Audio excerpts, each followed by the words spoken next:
Can you see that all right? Mhm. Great, thank you. Go ahead, Dr. Rexford. All right. The patient is a 43-year-old man who, with a history of hypertension, he came into the clinic in June complaining of fatigue that had started 6 to 8 weeks prior to that. He described it as like somebody flipping a switch. It started fairly abruptly. Um, he had been off his blood pressure medicines for a while, but when this started happening, he started taking them again. And his blood pressure wasn't all that bad. This is a guy who works as a truck driver. I think he pushes himself really hard. Doesn't use tobacco, doesn't vape. He does use caffeine. He sleeps. He's probably chronically sleep deprived, quite honestly, because he says 5 to 9 hours a night. It's probably closer to 5 most nights, just because of his work schedule, and he hasn't heard any advice about slowing that down. Um, he does have hypertension. He has a history of a tethered spinal cord that was repaired in his teens, and it has left him with chronic headaches. Um, and then he had a history in the past of erectile dysfunction. So when he came in with this fatigue, we did kind of a whole mess of labs, and at his insistence included a testosterone level. His initial total testosterone was normal. His thyroid was normal. Hemoglobin was normal. B12 was normal. No of it, TSH free 2,4, lots of things normal, except for the free testosterone. Um, a month later, we repeated it, and his free testosterone was low, and his total testosterone had gone down some. Um, So he had a stress test because he was also complaining of chest pain, and he'd been non-compliant with his antihypertensives. That was normal, no ischemia. His medications are listed there: diltiazem and lisinopril when he takes them, escitalopram, again, kind of when he takes it. Um, he uses meloxicam as needed. Um, Usually he's taking it on average about every other day, something like that. So we attempted to refer him to endocrinology, and quite honestly, our local endocrinologists aren't accepting referrals for this particular condition right now. Um, and since this is urgent in his mind, he didn't want to wait several months for an appointment. So I suggested presenting him to you guys. One of my questions that I don't think I put on the case, but is in my mind is, what kind of fluctuations are there in testosterone levels that might account for this increase, decrease that we've seen? And do we need, another set of them? I mean, what is the next step for this guy? He obviously wants, the magic shot that's going to, make him 20 years old again. So I'm just curious where I should go with this. Is there further workup? Is there any medication shifts we should make? That sort of thing. Thank you so much. Go ahead, Dr. Giordano. So my first question is, was the testosterone done at 8 a.m. and was it done fasting? The second one was. The first one, I don't. Yeah, I think they both were actually. We had him come back for it. So they were done at 8 a.m.? As close to that as we could get. Okay, great. So what was his BMI? Do we know that? 35. His BMI is 35. Okay. Yeah. So his total testosterone levels look pretty decent. I would say that anytime we talk about like hormone therapy or hormones in general, it can fluctuate, right? Like our estrogen axis, our testosterone axis, our thyroid axis, all of our hormones naturally do fluctuate. So I always first try to make sure that testosterone levels, when they're drawn, are drawn fasting and they're drawn at 8 a.m. And then I also ask how they were feeling around the times that they were drawn. So like uncontrolled hypertension, uncontrolled sleep apnea. It sounds like he has a pretty significant history of fatigue, which you really, were describing in the beginning. So uncontrolled sleep apnea can definitely lower and affect the testosterone levels. So I really try to do diligence when I see testosterone levels that are kind of irregular and borderline. So his total testosterone looked okay, but the free was the testosterone levels that were low. So in those cases, I go back and I try to look at the circumstances kind of around when the testosterone was drawn and see if there are uncontrolled medical problems that could contribute to a low testosterone, because we definitely know that hormone levels fluctuate.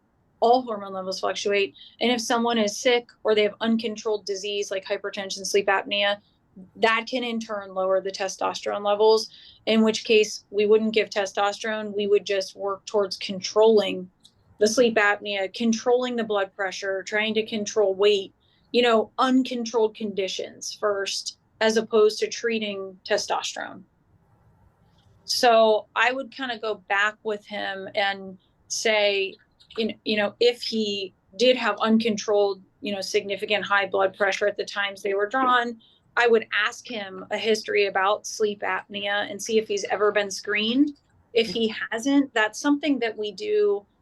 Even if say that he does have sustained low free testosterone levels, it is recommended in our guideline that we do sleep apnea testing first to make sure that that is diagnosed and treated prior to giving testosterone therapy. Okay. So those are things that I would think sorry. of. I was wondering about sleep deprivation in general, if that affects the levels. Certainly not ideal for someone, and definitely can lead to daytime, somnolence and fatigue. So I would kind of go back to those things. The sleep, if he's snoring or has sleep apnea, and screening him for it. And then if he, if his blood pressure is controlled now, and I would try to affect those things first. And then I would just repeat his 8 a.m. fasting testosterone levels and see if it's persistently low, if and when those things are controlled or diagnosed.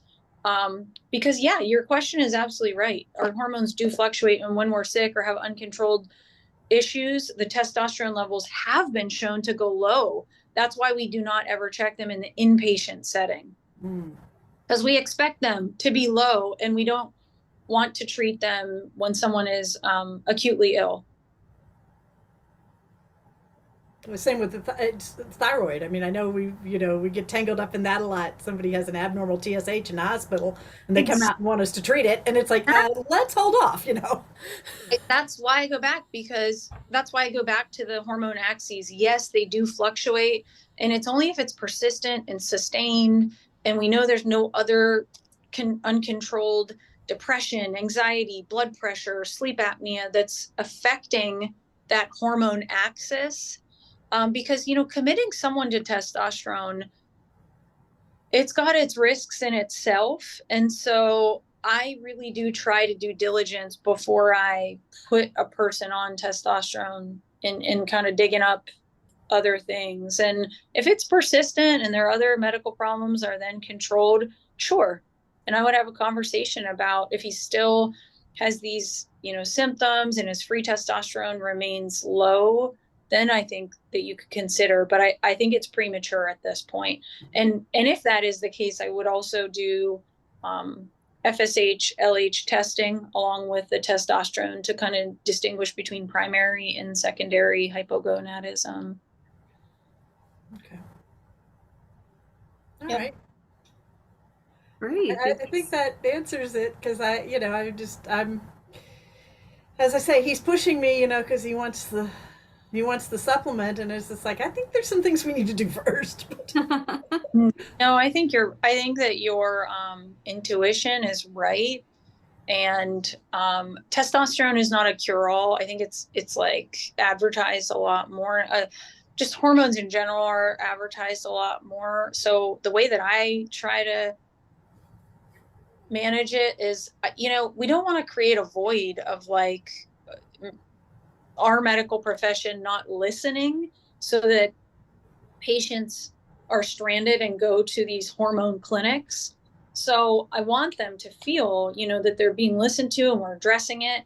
But I also want them to understand that I just don't want to slap on a testosterone medication that initially may give them a little bit more energy or have like a placebo effect if we're not doing due diligence and looking at their other medical problems that may in fact be leading to low testosterone. Okay. All right. Thank you. I think that's gotten most of what I needed to know about this. Absolutely. Thank you so much for that case, and thank you, Dr. Giordano, for your comments and help with the case as well. And sex hormone I didn't mention sex hormone binding globulin, but that is a useful marker too. Sex hormone binding globulin can fluctuate, and I don't know if you had that on there. I didn't see it, but sex hormone binding globulin is useful because we know if like sex hormone binding globulin is elevated, then we would expect to see that the total testosterone levels look normal, but the free levels can be low. So I think that the sex hormone binding globulin is also useful to look at as well the next time you repeat his testosterone. Okay. All right. Thanks. Sure. Go ahead, Hugh. I saw you unmute. I was just going to ask Dr. Giordano, is there a difference in the types of free testosterone levels? Like I think we do a dialysis equilibrium here. If that's done that way, does that play in at all? Yeah. So if you read the Endocrine Society guidelines, they really do talk mainly about total testosterone. But if I'm concerned that the free testosterone is not accurate, I will sometimes I'll calculate it myself. You can do a online free calculator of the free testosterone that I can send to you. I can give it to Echo and they can distribute it. But that's definitely something that you can do, is an online free testosterone calculator yourself. But yeah, we could definitely do free and a dialysis testosterone too. It's just kind of a different way of looking at the free circulating testosterone levels. Yep. But sex hormone binding globulin, it's helpful in those situations because if the sex hormone binding globulin goes up from, say, viral infections, liver disease, weight, BMI affects sex hormone binding globulin. Say that the sex hormone binding globulin's high, we expect the total testosterone to be high, and then we're kind of looking at the fractions of the free and the bioavailable testosterone levels in those cases. And I also look, again, the guidelines are they speak more to like total testosterone levels, but in clinical practice, if somebody has a low free testosterone level, I ask them the same symptoms that I do for testosterone. So do they have low libido? Do they have like brain fog, difficulty focusing, concentrating? Have they lost muscle mass? Do they have changes in their hair patterns or reduced, hair overall, less beard, not shaving as much? So I ask all the typical questions that I would if I see that free testosterone fraction's low, and we do treat it if the free testosterone levels are sustained and low and they're symptomatic, and we've ruled out those things that we talked about. Every uncontrolled, is their diabetes controlled, their hypertension, their sleep apnea, all of those things we want to make sure that are controlled before we give testosterone with a low free level. But I look at both of them to diagnose male hypogonadism. Does that answer your question?